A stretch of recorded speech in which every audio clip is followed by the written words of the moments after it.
Salut à tous, c'est Dorian et bienvenue dans cette nouvelle vidéo. Alors aujourd'hui j'aimerais vous présenter les actions que je surveille sur le mois de décembre. À la différence des précédentes vidéos, je vais organiser cette fois la vidéo en deux parties.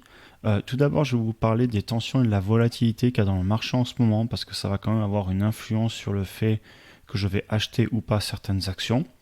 Et ensuite, dans la deuxième partie, je vous parlerai des actions à proprement parler que je surveille pour le mois prochain. Je vous mettrai le sommaire comme d'habitude dans la description, du coup vous pouvez aller voir les parties qui vous intéressent le plus. Alors comme on en avait déjà parlé dans la dernière vidéo, en ce moment il y a pas mal de peur sur le marché, et ça se ressent pas mal si on va voir les articles sur CNBC, etc. Il y a beaucoup de tensions, aussi bien à cause de la pandémie que du tapering par exemple ici on voit avec la Fed américaine. Et du coup, même si on va voir le VIX c'est l'indice de la volatilité sur le S&P 500. En fait, on se rend compte qu'on a eu vraiment une explosion depuis vendredi dernier, et donc ça confirme une certaine volatilité sur le marché. Si on va voir aussi le graphe du S&P 500, on voit que vendredi dernier, il avait bien corrigé. Ensuite, avant-hier, lundi, on a eu un petit rebond, et là, on a recorrigé encore hier à la baisse, et je crois qu'aujourd'hui on va être en hausse. Donc là je vous enregistre la vidéo, on est mercredi matin. Donc vous voyez, le marché a du mal à se trouver, et d'ailleurs si on va voir aussi les indicateurs de technical analysis, donc d'analyse technique, alors si on regarde les volumes d'abord, on voit qu'il y a eu beaucoup plus d'échanges d'actions sur les marchés qu'à la normale. Donc ça veut bien dire qu'il y a pas mal de personnes qui sont en train soit d'acheter soit de vendre selon leur avis, mais en tout cas les marchés sont en train de bouger. Et si vous regardez le RSI, on approche dangereusement des 50, et donc ça veut dire que si on les casse, on va passer sur une tendance plutôt vendeuse, alors que jusqu'à maintenant, vous voyez, on était depuis mi-octobre sur une belle tendance acheteuse sur le S&P 500. Alors cette analyse technique, moi c'est pas quelque chose que je fais énormément, je fais de l'investissement long terme. Cependant c'est un excellent outil qui vous permet de voir les tendances de marché.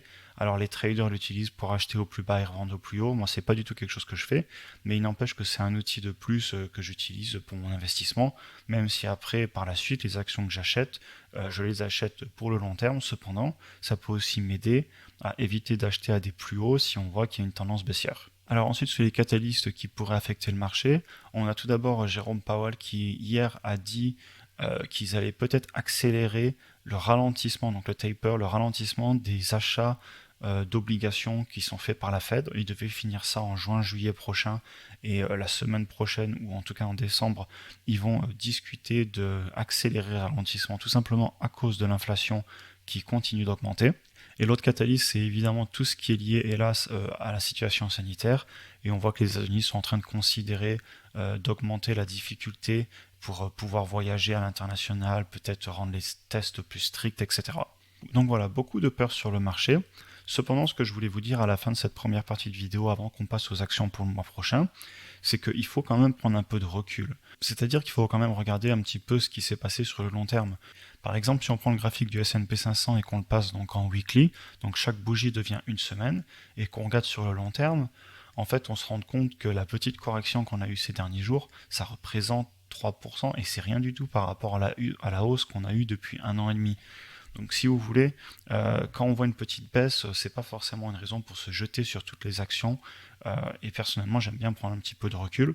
Et je pense que là, les semaines qui arrivent, je vais, en plus avec la fin de l'année, souvent il y a des gens qui vendent pour marquer les résultats, les fonds d'investissement, etc., pour la publicité de l'année prochaine. Donc je vais peut-être un petit peu pratiquer la patience. On va voir ce qui se passe s'il y a des peurs, mais ça ne veut pas dire que je vais beaucoup acheter forcément en décembre. Cependant, il y a quand même certaines actions qui m'intéressent. Très bien, donc passons maintenant sur la deuxième partie, les actions que je vais surveiller et ou acheter le mois prochain. Alors tout d'abord, pour rappel, le mois dernier j'ai acheté plusieurs actions. Donc j'avais acheté du Teladoc, je vous en avais fait une vidéo. J'avais aussi prévu d'acheter du Google, du Facebook, AMD et Lemonade. Au final, j'ai racheté du Facebook, donc maintenant Metaverse, et j'ai aussi acheté du Lemonade. Et pour Google et AMD, j'ai pas encore acheté. Donc vous voyez, quand je vous dis dans les vidéos que je surveille, ça veut pas forcément dire que je vais acheter, mais en tout cas, ça veut dire que ces actions sont dans ma very short list, et je considère peut-être les acheter, mais après, si le marché continue à monter, ou si j'ai tout simplement trouvé une meilleure affaire sur le marché et que je décide finalement de mettre mes fonds ailleurs, ben pourquoi pas, sachant que j'investis aussi à côté sur les crypto-actifs, j'ai aussi l'immobilier, etc. Donc mon argent ne va pas seulement en bourse, donc selon les mois, je peux décider de mettre plus ou moins. Alors du coup, la première action que je pense racheter, ce serait peut-être Teladoc.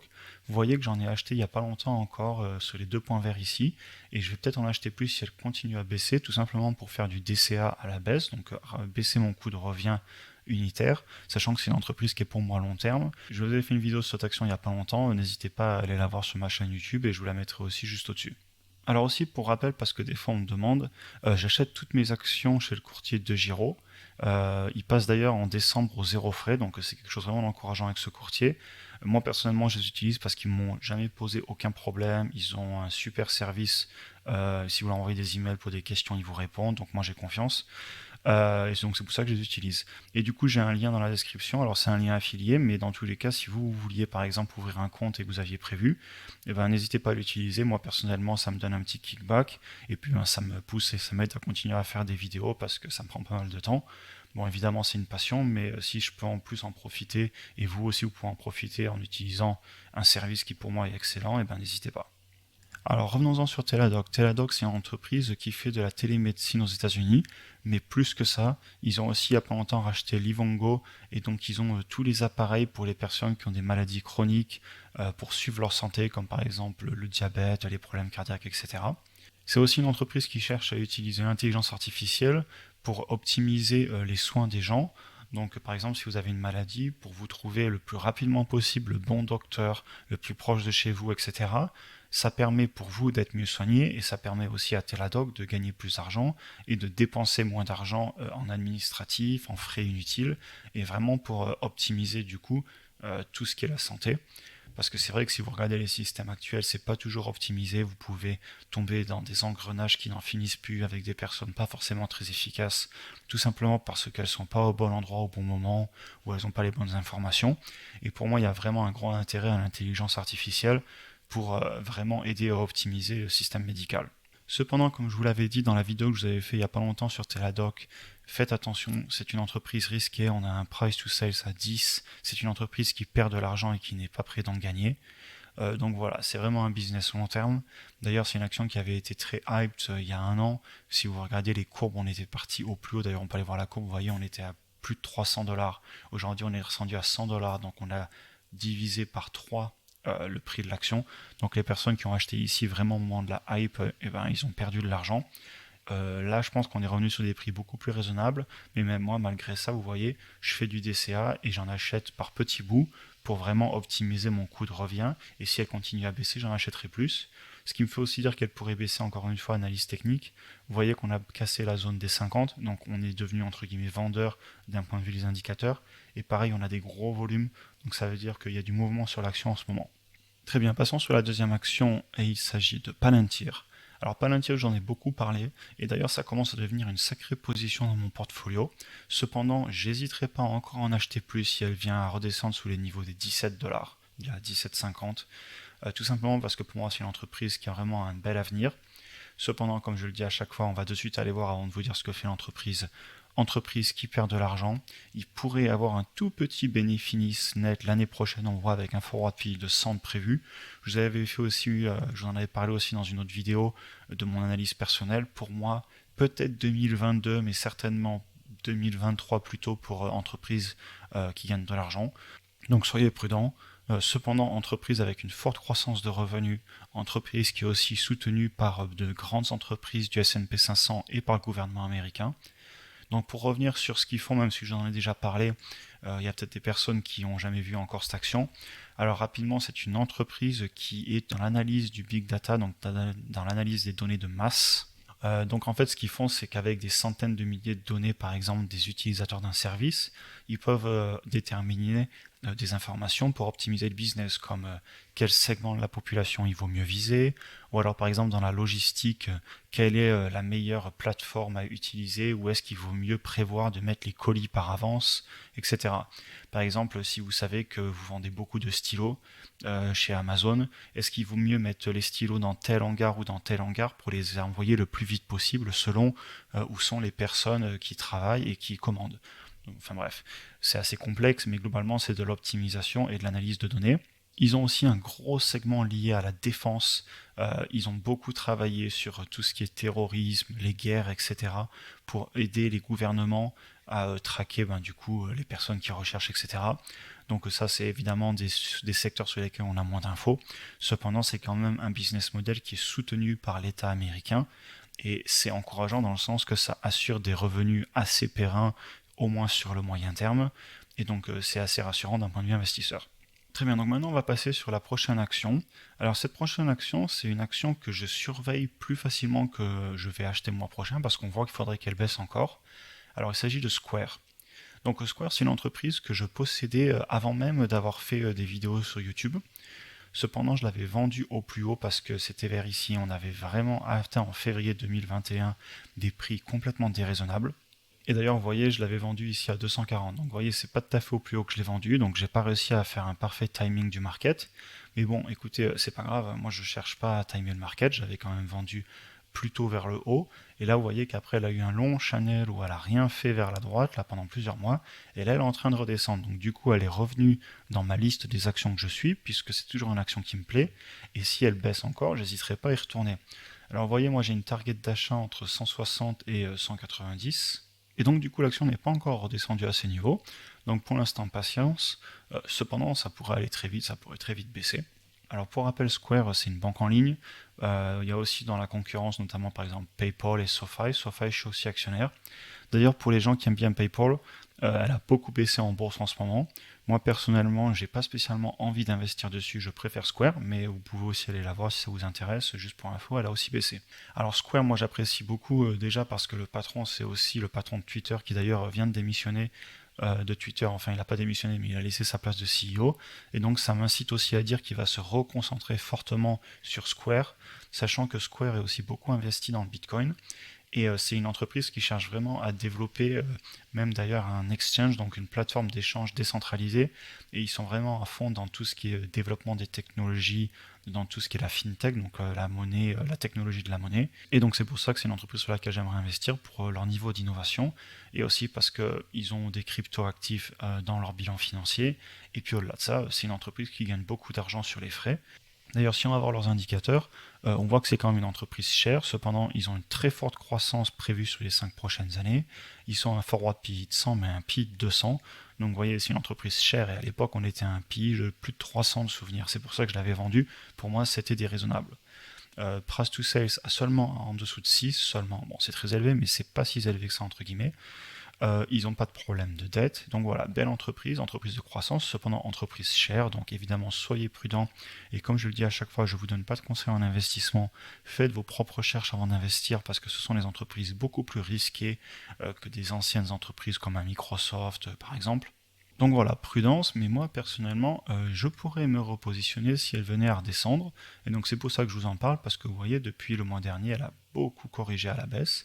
Et donc forcément, elle est revenue dans ma shortlist des actions que je surveille en ce moment.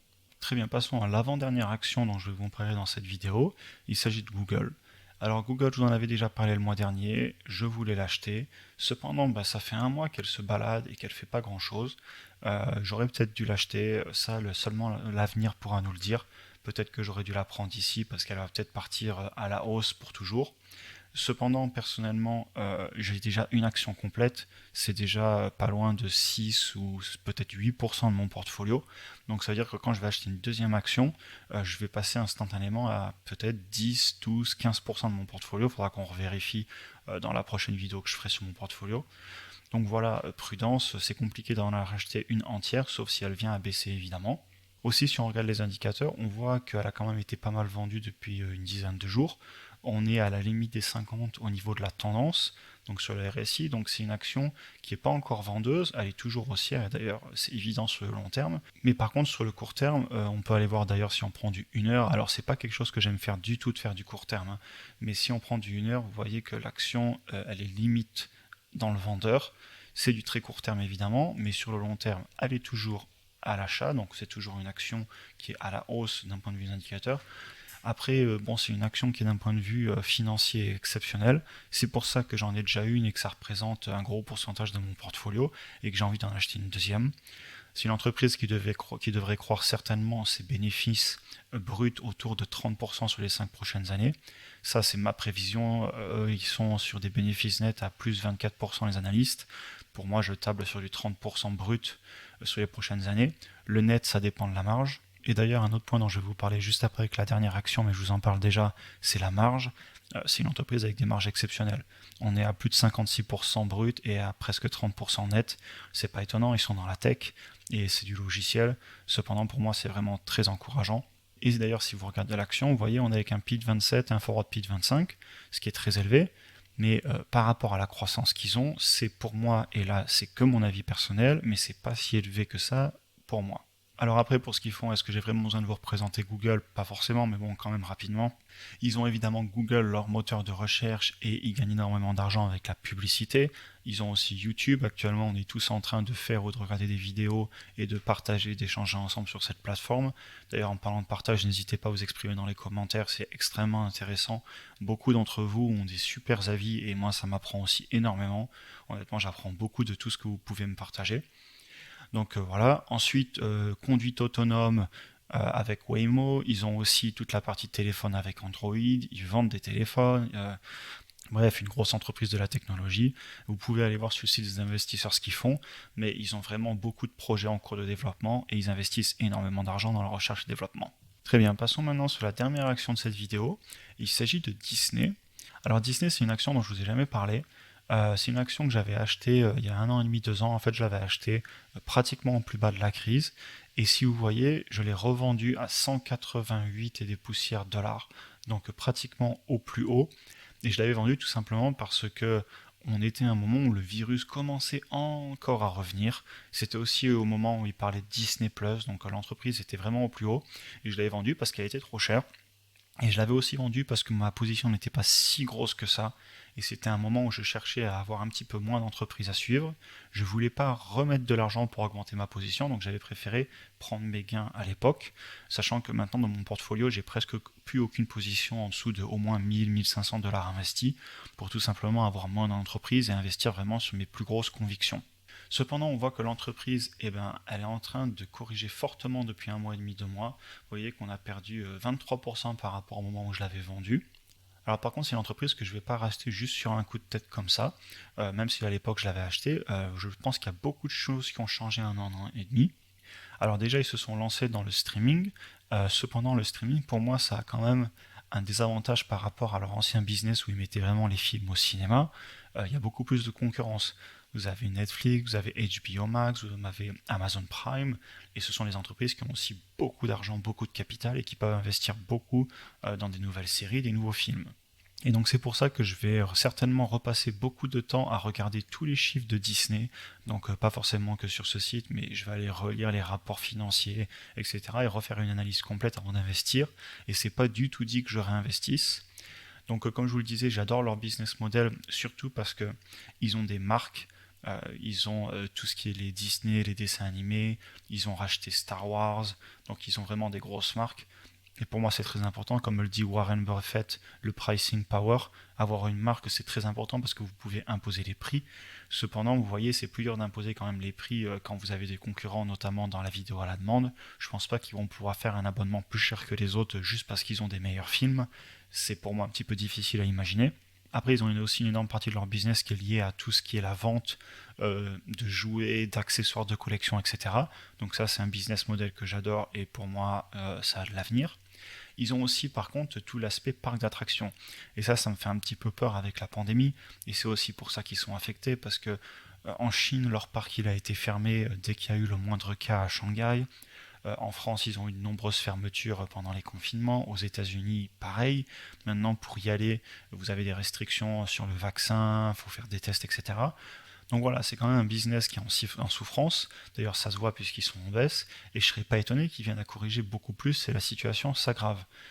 Il faut aussi que j'aille voir, parce que vous voyez, ils ont eu des résultats en rouge. Donc ça veut dire qu'ils n'ont pas battu les attentes qui étaient faites par les analystes. On voit aussi qu'ils sont vendeurs sur les indicateurs. Les volumes accélèrent. Là, on a eu une énorme bougie. Alors celle-là, elle est liée aux résultats. Donc ils ont eu des mauvais résultats. Mais depuis, on voit que, si on va zoomer un petit peu d'ailleurs, si vous regardez, les volumes sont plus gros que ce qu'ils l'ont été il y a quelques mois. Donc ça indique quand même une tendance peut-être à la baisse. Il faut que j'aille vérifier. De la même façon, les indicateurs financiers, si on va regarder un PI de 130, un forward PI de 35, donc c'est très élevé. On voit qu'ils ont un fort EPS en croissance prévu sur les 5 prochaines années. Mais bon, c'est pas étonnant, puisqu'actuellement, ils perdaient de l'argent l'année dernière. Je crois qu'ils ont eu des trimestres en négatif de souvenirs. On peut aller voir. Et voilà, PI en négatif. Vous voyez, 2021, février, là, on a un PI dans les moins 70, donc ils perdaient de l'argent. Donc la croissance n'est pas étonnante quand vous étiez en train de perdre de l'argent avant. Et au niveau de la dette, il faut aussi aller vérifier. On voit qu'ils ont un quick ratio autour de 1,2, qu'on est très proche des 1, donc ils ont certainement pas mal de dettes. Donc voilà, beaucoup d'éléments à aller voir avant d'investir. Et aussi, donc je voulais revenir sur la marge. Disney, c'est un business qui a certainement moins de marge à venir dans le futur que ce qu'ils ont pu l'avoir dans le passé. Pour moi, à l'époque, ils avaient un fort pricing power parce qu'ils avaient des marques. Au cinéma, ils pouvaient imposer entre guillemets les prix. Enfin, ils imposaient pas les prix, mais bon, les cinémas, c'était des tickets assez chers pour rentrer. On sait qu'ils faisaient des dizaines de milliards par film. Et donc ça faisait des grosses marges. Sur les jouets, ils peuvent aussi imposer leurs marges. Sur les parcs d'attraction, ils étaient leaders. Bon, ils sont aussi toujours très forts. Mais par exemple, sur l'aspect vidéo en ligne, qui pour moi est quand même le futur, et je pense que les cinémas vont en pâtir, c'est quand même plus dur d'imposer vos prix face à Netflix ou face à Amazon Prime que ce que c'était à l'époque avec les films au cinéma. Évidemment, c'est que mon avis, et peut-être que leurs marges vont remonter. Faut l'espérer parce que c'est une belle entreprise et puis je leur souhaite que du bien, surtout pour les autres personnes qui ont investi. Mais quand même prudence à étudier. Pourquoi pas réinvestir, mais j'ai beaucoup de travail à faire dessus avant de prendre ma décision. Très bien, donc j'en ai fini avec cette vidéo pour aujourd'hui. Comme d'habitude, n'hésitez pas à me dire dans les commentaires ce que vous pensez des actions que j'ai envie d'acheter ou pas. Qu'est-ce que vous avez prévu d'acheter d'ailleurs? Est-ce que vous pensez que je suis en train de faire des erreurs? N'hésitez pas aussi à vous abonner, à mettre un petit like. Moi, ça me fait que me pousser à vous faire encore et toujours plus de vidéos, à maintenir mon rythme et peut-être même à accélérer dans le futur. Et sur ce, écoutez, je vous souhaite une bonne semaine et puis on se voit dimanche dans la prochaine vidéo.